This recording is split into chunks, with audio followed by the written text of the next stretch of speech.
Karibu mpendwa mtazamaji katika kipindi hiki kizuri cha kilimo na ufugaji. Leo tena tutaweza kuzungumzia kilimo cha parachichi na tuko hapa shambani. Kama unavyoona kuna miti ya parachichi hapa mizuri kabisa, miti ya kisasa. Tutaweza kumsikiza mtaalamu akiweza kueleza hasa ulimaji wa kilimo hiki cha parachichi. Na hapa ni kijiji cha Luwale, Mgeta hapa katika wilaya hii ya Mvomero ndani ya mkoa wa Morogoro. Tutaweza kujifunza mambo hayo mbali. Na niko na mtaalam katika masuala haya ya kilimo ambapo atajikita katika leo, atajikita kwenye parachichi. Yeye anaitwa Solomon Nicolaus. Atatueleza hasa kuhusiana na hiki kilimo. Karibu sana katika kipindi cha makala za kilimo ndugu yangu mtaalam Solomon Nicolaus katika kipindi hiki kizuri cha makala za kilimo. Asante sana ndugu mtangazaji. Naam. Kama ulivyoweza kunitambulisha, kwa majina naitwa Nicolaus Solomon. Mimi ni mkulima wa parachichi, lakini pia ni mtaalamu ambaye ninafanya kazi kwenye taasisi ambayo inaitwa Mgeta Livelihood Development Foundation. Na tumekuwa tukihamasisha swala la kilimo cha parachichi kwa muda ambao sio mrefu sana, ni wastani wa miaka 5 mpaka sasa hivi. Lakini kwa nini kilimo cha parachichi? Ni kwamba kwanza tunafahamu hali ya Mgeta jinsi ilivyo. Ni kwamba Mgeta kwa kiasi kikubwa sana ni eneo ambalo miti iliyokuwepo toka mwanzo imeweza kukatwa. Kwa hiyo sehemu kubwa sana ya maeneo iko ni wazi. Hakuna miti ambayo inaweza ikasaidia kuzuia mmomonyoko wa udongo. Lakini pia ni kwa ajili ya kuhakikisha jamii inaweza ikaongeza kipato kupitia mazao ya matunda, hususani hii parachichi. Kwa hiyo sisi kama Mgeta Livelihood Development Foundation kwa kushirikiana na wakulima waliopo ndani ya tarafa ya Mgeta, tumejikita zaidi kwenye swala la kilimo cha parachichi aina ya hasi. Ziko aina nyingi sana za parachichi, lakini unaweza ukaenda maeneo mengine ukakuta watu wanalima labda parachichi inayoitwa hasi ikulu. Lakini pia kuna parachichi ambayo inaitwa hatinga. Lakini sisi tukaona embu tujikite zaidi kwenye hii parachichi aina ya hasi. Kwa nini parachichi ya hasi? Parachichi ya hasi kama unavyoiona ni parachichi ambayo saizi yake ni ndogo, tofauti na parachichi zile zingine ambazo zinakuwa ni kubwa. Lakini hii hapa inakuwa ni ndogo, lakini uzuri wake inakuwa ni rahisi kwa usafirishaji. Lakini pia parachichi aina ya hasi iko na mafuta mengi sana, tofauti na hizi parachichi nyingine hizi. Kiasi kikubwa cha hili parachichi kimeweza kujengwa na mafuta ambayo yana umuhimu, yana faida zake mbalimbali. Lakini pia parachichi tumeona tujikite sana kuhamasisha swala la kilimo cha parachichi kwa sababu pia hali halisi inaruhusu kwenye hiki kilimo. Kwa maana hiyo jamii au wakulima shiriki kiukamilifu katika kilimo cha parachichi, itakuwa ni rahisi hata wao kupata matunda, kupata virutubisho, kuongeza uchumi au kipato kwenye familia zao. Ndio. Asante sana kwa kutueleza hasa kilimo hiki cha parachichi. Sasa ninaomba tuweze kujikita sasa moja kwa moja kwenye kilimo hiki baada ya kutueleza hayo. Ni kanuni gani bora ambazo mkulima wa parachichi ambazo anaweza kazifuata ili aweze kulima au aweze kupata mazao bora kabisa? Nashukuru sana ndugu mtangazaji. Ndio. Awali ya yote sisi tulivyoanza na hiki kilimo cha parachichi, kwanza tulianza kwa utafiti mdogo kuangalia hili parachichi aina ya hasi inaweza ikafanya vizuri kwenye maeneo yetu ya Mgeta. Ndio. Na kama ni kweli inafanya vizuri, ni kweli itakuwa na wapenzi, watu wataipenda, itakuwa ina ladha nzuri ikilinganishwa na parachichi tulizokuwa nazo? Kwa hiyo baada ya kufanya utafiti na kugundua ya kwamba kwa kiasi kikubwa sana inaonekana iko na faida kubwa sana, tofauti na zile parachichi tulizokuwa nazo hapo awali. Ndipo tukaona embo tujikite. Lakini awali kabisa tulichokifanya ni kuagiza miche sehemu ambazo tayari walikuwa wanazalisha hii parachichi aina ya Hass. Kuna baadhi ambayo tuliweza kuagiza miche kutoka mkoa wa Njombe, lakini kuna baadhi ya miche ambayo tuliweza kuagiza mkoani Mbeya. Lakini mwisho wa siku tukasema hatutaweza kuwa ni watumwa wa kuagiza kila wakati hiyo miche.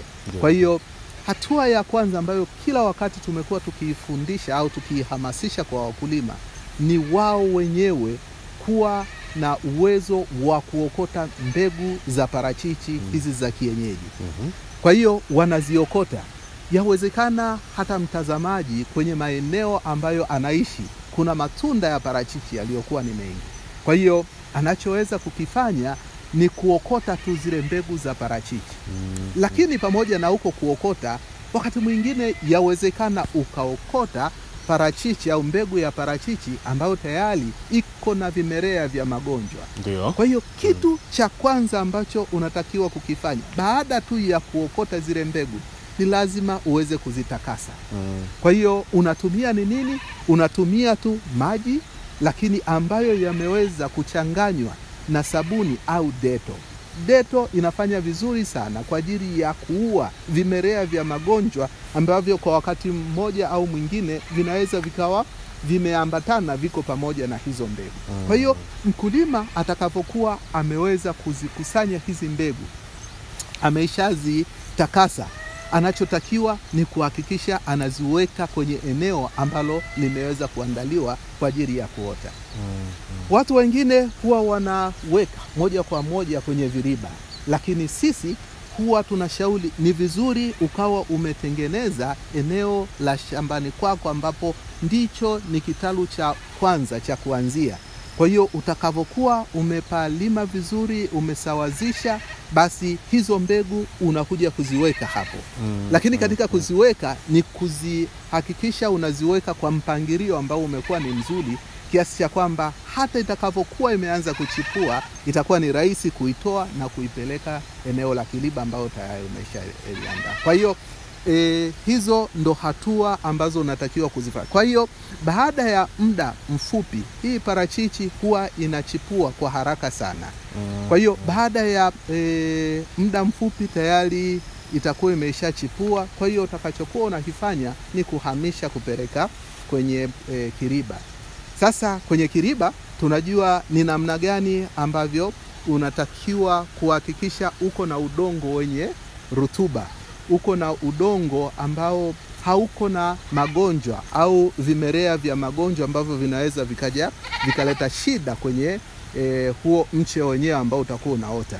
Kwa hiyo baada ya kufanya hivyo, ni vyema sasa ile mbegu ya tunda la parachichi ambayo tayari imeshaanza kuchipua, basi utaihamisha na kuiweka kwenye kiriba. Alafu shughuli zingine za uhudumiaji ikiwa kwenye kiriba zitaendelea mpaka itakavofika urefu wa sentimita 30 tayari kwa ajili ya kuanza kubebesha. Kwa hiyo hizo ndo hatua za awali ambazo tumekuwa tukihamasisha kwa wakulima. Naam, hii kama sijakosea ni mbegu ya Hass. Ndio. Sasa tangia unavopanda tumeshapata zile hatua za maandalizi na mpaka inakuwa miti mikubwa kama inavyoonekana hivi na kuanza kutoa matunda, inatumia muda gani? Ni miaka mingapi? Parachichi hii aina ya Hass mara baada ya kubebesha utakapokuwa umeipeleka shambani, ndio, na kama umeweza kufanya maandalizi vizuri, umechimba shimo vizuri, umeweka samadi ya kutosha, tunachoamini ni kwamba kwa muda wa miaka 3 tayari parachichi litaanza kuzaa. Kwa hii mbegu sasa. Kwa hii hapa mbegu. Ndiyo. Na ni kwa nini? Ni kwa sababu tayari tumefupisha ule muda wa kuweza kuishi mpaka kufikia hatua ya kufanyaje ya kuanza kutoa matunda. Kwa hiyo kitu ambacho tunakifanya, nilikuwa nazungumzia kwenye kubebesha, ni kwamba umeweza kuotesha, utakachoweza kukifanya ni kuja kwenye mti ambao tayari umeshakomaa, umeanza kutoa matunda. Kwa hiyo unachokifanya ni kwamba unakata sehemu ya tawi ambalo linaonekana liko na afya vizuri. Linaonekana pia liko na maeneo ambayo linaweza likachipua. Ukilikata lile, unakuja kukata na ile parachichi au mchi ambao tayari uko kwenye kiriba. Kwa hiyo utakachokifanya ni kwamba utachonga hii tawi ambalo umelikata kwenye mparachichi ambao umekomaa na kuja kupandikiza kwenye mparachichi ambao ni mchanga. Kwa hiyo utafunga vizuri na kuhakikisha kwamba hakuna maji ambayo yataingia pale kwenye kidonda. Kwa hiyo baada ya muda tayari mparachichi unakuwa unaendelea vizuri na mwisho wa siku utakuwa ni vizuri. Kwa hiyo mparachichi aina ya hiyo ambao tayari umeshabebeshwa, utakavokuwa umeupeleka shambani ni kwamba hii sehemu ya juu ambayo tayari imeshakomaa ndio ambayo itakuja kutoa matunda. Kwa nini? Kwa sababu tayari ilishatoka sehemu ambayo tayari imeshakomaa na ilikuwa tayari mti wenyewe unatoa matunda. Kwa miaka miwili hiyo. Kwa miaka miwili. Sasa kuna baadhi ya watu wana fikra ya kwamba na mbona miparachichi ya zamani ilikuwa inakaa muda mrefu mpaka kuja kutoa matunda. Hii tu ya miaka miwili, je, kunaweza kukawa na virutubisho vile ambavyo tunavitegemea au kuna virutubisho vimepungua? Hebu weka sawa hapo. Nashukuru sana ndugu mtangazaji. Hali jinsi ilivyo ni kwamba zile sifa na ubora na kila kitu kilichokuwepo kwenye mti ambao ni mti mama sasa tumeweza kukata. Lile tawi, zile sifa ambazo utaondoka nazo zitaendelea kukua, zitaendelea kuwepo kwenye huo mtunda. Kwa hiyo hakutakuwa na utofauti wowote. Kitu ambacho kitakuja pengine kuwa ni tofauti ni kwamba huku chini ambako ndiko kwenye mizizi kutakuwa ni tofauti na kule ambako. Kwa nini? Kwa sababu yale majani au yale matawi ambayo umeweza kuyakata umeyapandikiza hapa. Kwa hiyo huku chini kutaendelea kutafuta virutubisho ambavyo vitaufanya ule mmea uweze kukua, lakini ule ubora wa tunda lenyewe pamoja na uzaaji na sifa zote ambazo ule mti mama ulikuwa nazo utaendelea kuwa hivyo. Ndio. Ninashukuru sana mpendwa mtazamaji na mtaalamu wetu. Sasa mpendwa mtazamaji, tunakwenda mapumziko mafupi. Endelea kubaki nasi ili kuweza kufahamu mambo mbalimbali kuhusiana na kilimo cha parachichi, hasa katika mbegu hii ambayo tunaitazama hapa katika shamba hili, mbegu aina ya Hass. Endelea kubaki nasi.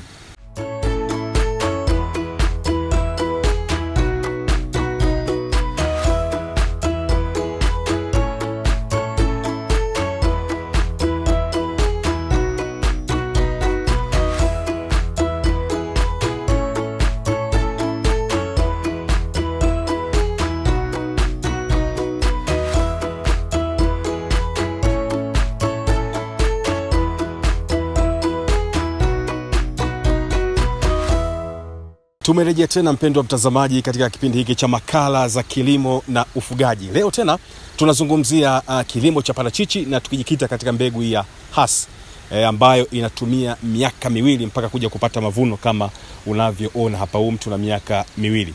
Na niko na mtaalamu wangu hapa Solomoni. Bado tunaendelea akitupatia shule hasa kuhusiana na kilimo hiki cha parachichi.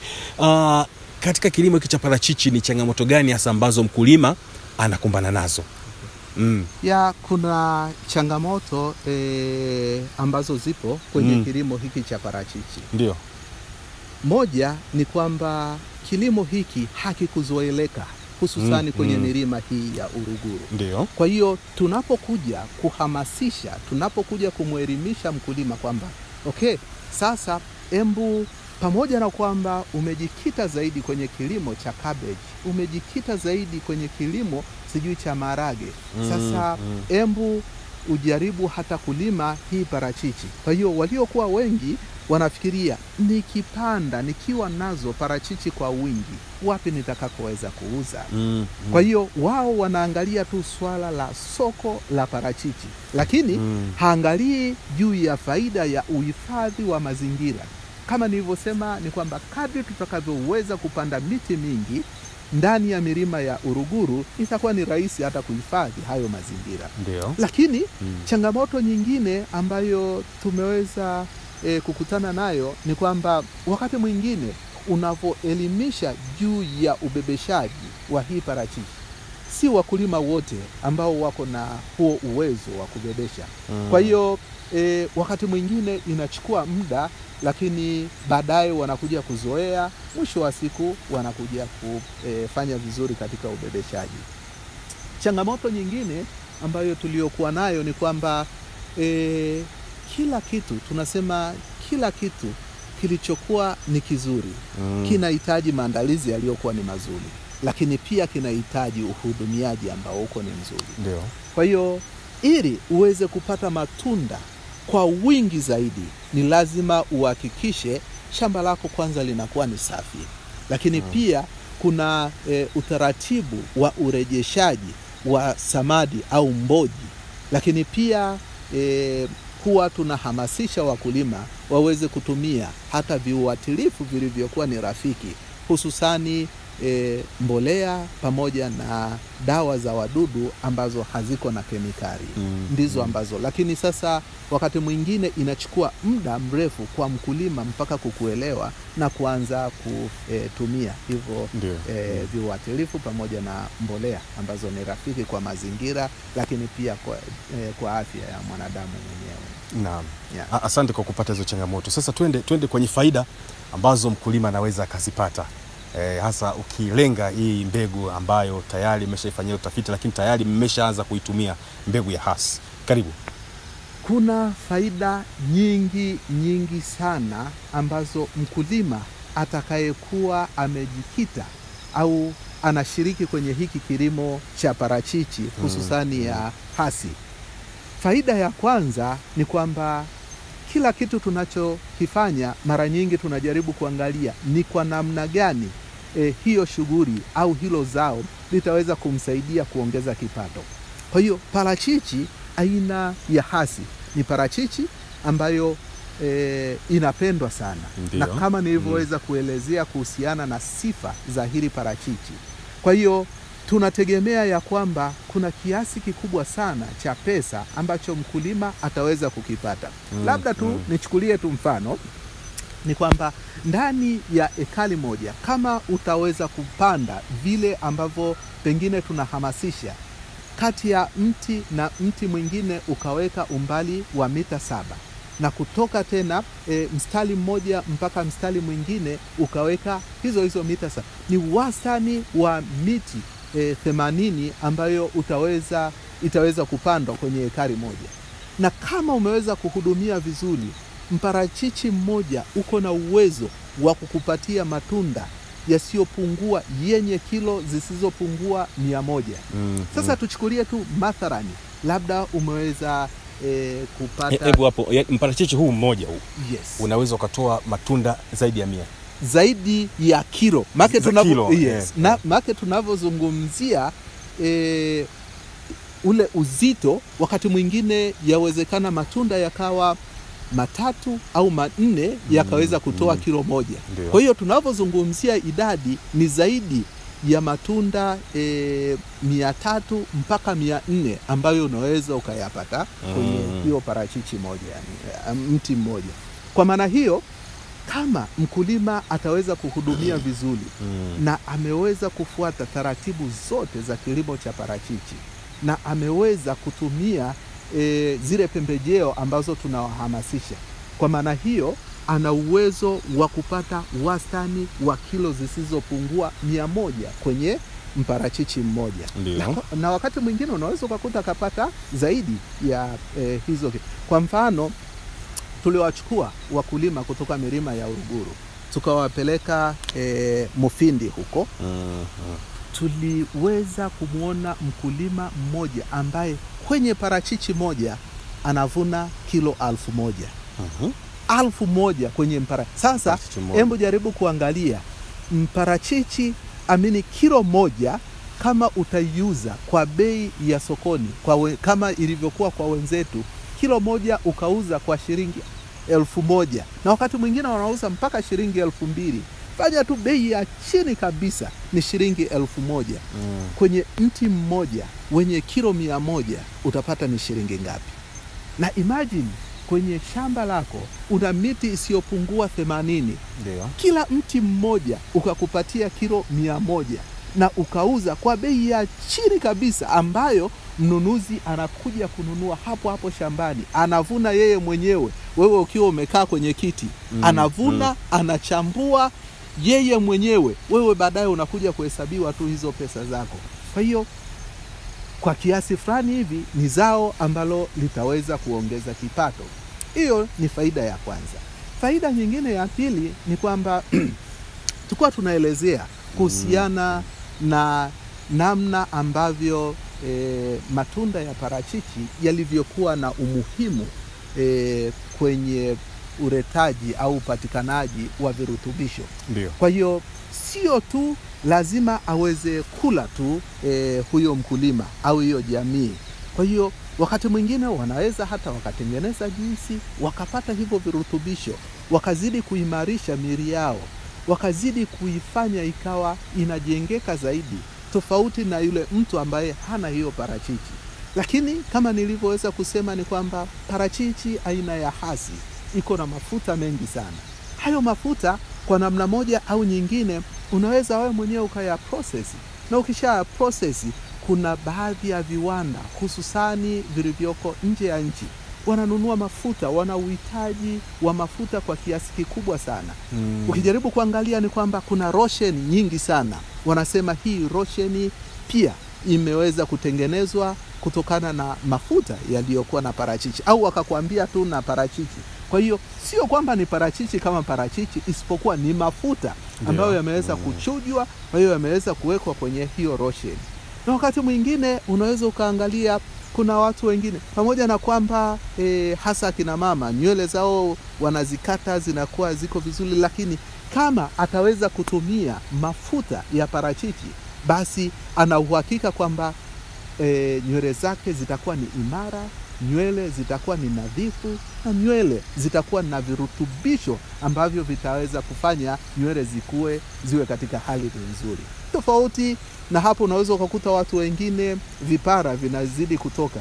Lakini kama utatumia vizuri mafuta ya parachichi, basi ni dhahiri kwamba nywele za kichwani kwa either ni mbaba au ni mama zitakuwa zimeweza kupata virutubisho vilivyokuwa vizuri, na zitakuwa zinakuweka katika hali ambayo inakuwa ni nzuri zaidi. Ndio. Ninashukuru sana. Sasa nikurejeshe kule mwanzo kidogo, kwamba ni hali ya hewa ya aina gani hasa ambayo inaweza ikafaa hasa kwa miti kama hii ya maparachichi aina ya hasi? Ukijaribu kuangalia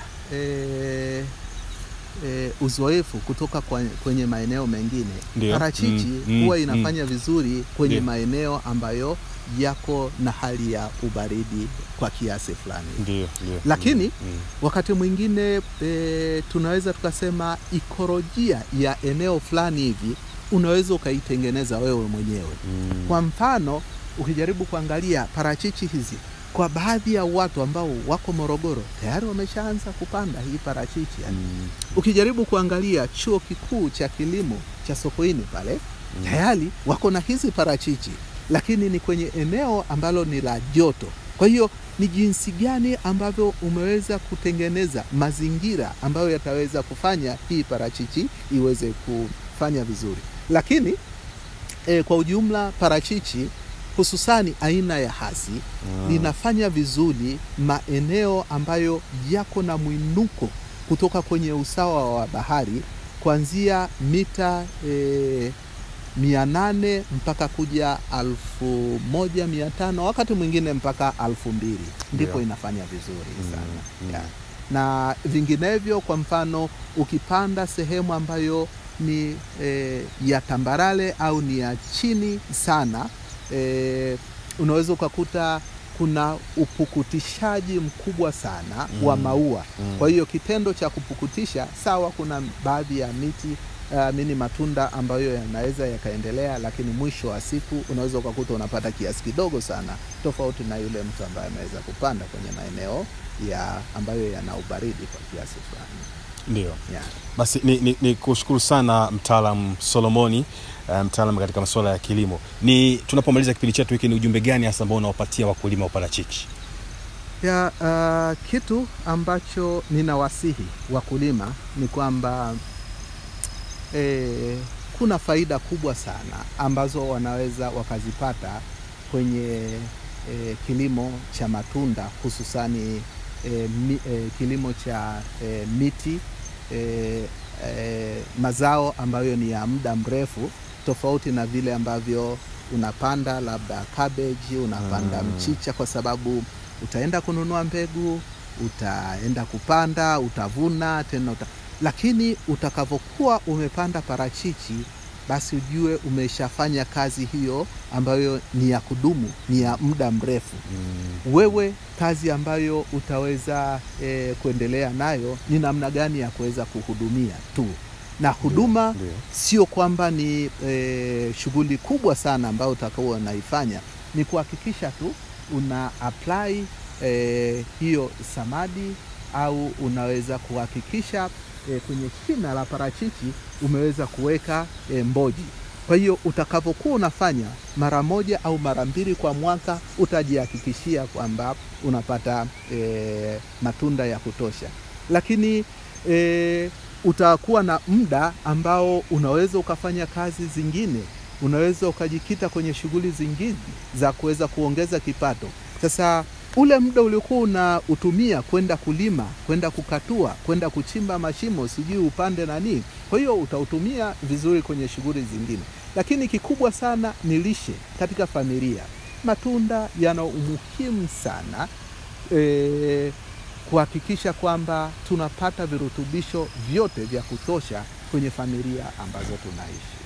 Kwa hiyo ni wasihi wakulima pamoja na jamii kwamba hata kama ikiwezekana umeweza kupanda miti 3-4, basi utakuwa umejihakikishia kwamba uko na matunda ya kutosha, lakini kwa namna moja au nyingine umeweza kusaidia kuhifadhi mazingira, lakini pia na kukabiliana na tatizo la gesi okaa ambayo imekuwa ni changamoto kubwa sana ndani ya nchi pamoja na dunia nzima. Ninashukuru sana. Asante sana. Yeah.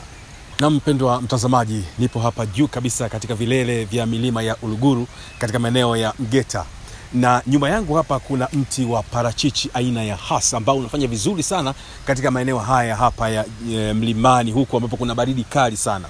Na tunapomaliza kipindi chetu hiki, nikukumbusha tu ya kwamba mpendwa mkulima, fuata kanuni bora za kilimo ili uweze kulima kilimo chenye tija, uweze kupata mazao mengi. Kwa mfano mti huu ambao nimesimama hapa ni mti ambao mti mmoja peke yake unatoa kilo 100 za matunda hapa. Huu mtu mdogo tu, na unatumia miaka 2 mpaka kuja kutoa matunda tangia unavyopandwa.